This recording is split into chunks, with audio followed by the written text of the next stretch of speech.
పల్లా శ్రీనివాసరావు అనే నేను శాసనసభ సభ్యునిగా ఎన్నికైనందున శాసనం ద్వారా నిర్మితమైన భారత రాజ్యాంగం పట్ల నిజమైన విశ్వాసం, విధేయత చూపుతానని, భారతదేశ సార్వభౌమాధికారాన్ని, సమగ్రతను కాపాడుతానని, నేను స్వీకరించబోయే కర్తవ్యాన్ని శ్రద్ధాశక్తులతో నిర్వహిస్తానని దైవ సాక్షిగా ప్రమాణం చేస్తున్నాను.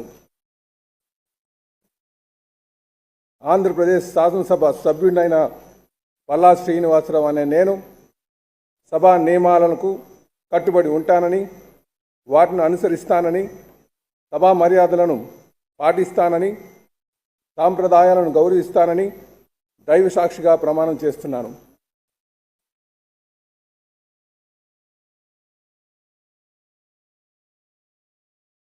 శ్రీ శ్రీనివాసరావు కొలికపూడి.